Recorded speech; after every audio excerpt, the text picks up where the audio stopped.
Hi guys, good morning. मैं हूं ऐश्वर्य जयपुरियार और आज मुझे आपसे बात ये करनी है कि अगर सुशांत सिंह राजपूत के केस में कुछ लोग इंटरेस्ट ले रहे हैं, कुछ लोग उसके लिए लड़ रहे हैं, क्योंकि बराबरी से आपने देखा कि कैसे दुनिया ने इतना बड़ा प्रोटेस्ट चलाया कि एक सीबीआई इंक्वायरी जिसके बारे में शायद नामो निशान नहीं था, वो आज होने के लिए तैयार हो चुकी है। अर्नब गोस्वामी जैसे टीवी एंकर्स या फिर टाइम्स नाउ जैसे न्यूज चैनल या फिर आम इंसान, एक छोटा आम इंसान जो यूट्यूब या फेसबुक के माध्यम से कुछ ऐसी चीजें बता रहा है जो वो इंटरप्रेट कर पा रहा है, तो इसमें हर्ज क्या है? आखिर ये मुद्दा कैसे नहीं है?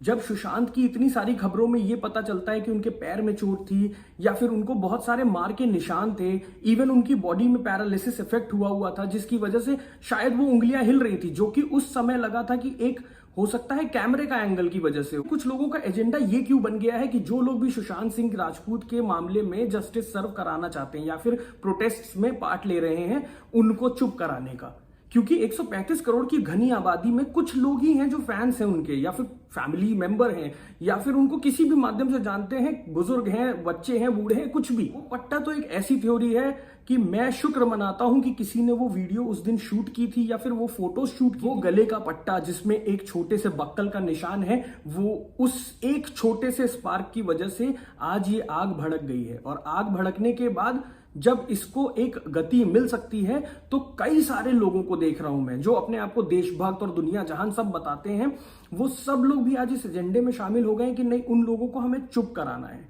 उन लोगों को हमें डिमोरलाइज करना है, एक सेट ऑफ ऐसा कैरेक्टर क्रिएट करना है कि ये लोग सिर्फ एक टीआरपी के लिए कर रहे हैं। मान लेते हैं टीआरपी के लिए कर रहे हैं, क्या बुराई है टीआरपी के लिए अगर कर रहे हैं? अगर इसमें कहीं पर भी फैक्ट फाइंडिंग्स ना मिल रही होती तो दिक्कत थी ना। हर दिन इस मुद्दे के साथ एक नई चीज बाहर आती है और हर दिन आप भी ये जानते हैं कि कहीं ना कहीं बहुत सारी चीजें इन्वॉल्व हैं। नेपोटिज्म से शुरुआत हुई हो मगर वो आज यहां पहुंच चुकी है कि उन्हीं के अराउंड जितने लोग थे वो उन्हें मोलेस्ट कर रहे थे, मेंटली हरास कर रहे थे और आखिरी में उनको मौत के घाट उतार दिया।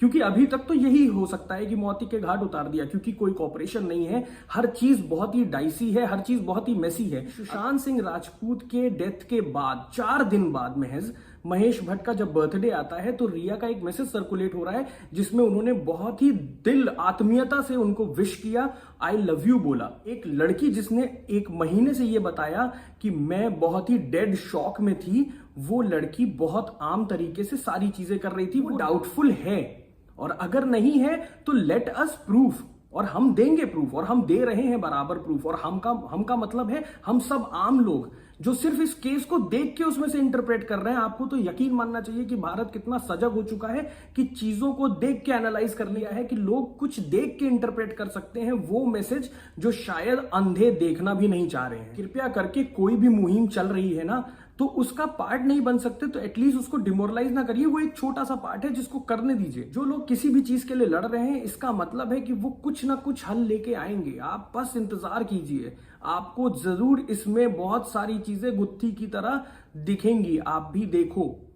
एजेंडे मत चलाओ किसी के खिलाफ, लोग लड़ रहे हैं, बराबर लड़ रहे हैं और शायद अब डेडिकेशन दे दिया है उन्होंने, क्योंकि इतना ज्यादा आप लोग ने उनको ट्रोल कर दिया कि उनके भी अब मन में आ गया है कि नहीं, अब तो इस फाइट को लड़ना है। अगर एक देश के अंदर एक बहुत टैलेंटेड आदमी अपनी जिंदगी नहीं जी पाया, उसको मार दिया गया, तो सोचिए कि उन लोगों का क्या जो शायद उतने टैलेंटेड नहीं है, शायद उन्होंने अपने दिमाग को उतना विकसित नहीं किया या शायद वो इतने ज्यादा मेरिट होल्डर नहीं थे। तो फिर उनका सोचिए, जिनको हमें एक मिसाल देनी है कि ऐसा जरूरी नहीं है कि किसी भी जगह पे आपको बड़ा बनने के लिए बहुत बड़ी चीजें अचीव करनी पड़ेंगी। एक अंडर अचीवर भी कल को बहुत बड़ा अचीवर बन सकता है, तो उसके अंदर इतनी स्पार्क छोड़िए तो। और ये केस मांगता है अटेंशन और छोटे छोटे फैक्ट फाइंडिंग्स, जिसको करने के बाद 101% इस केस की सबसे बड़ी सच्चाइयां जो होंगी वो आपके पास आ जाएंगी। Please do not troll anybody. If somebody is involved in some kind of fight, let them fight. Let them fight for their integrity. Thank you. Jai Hind.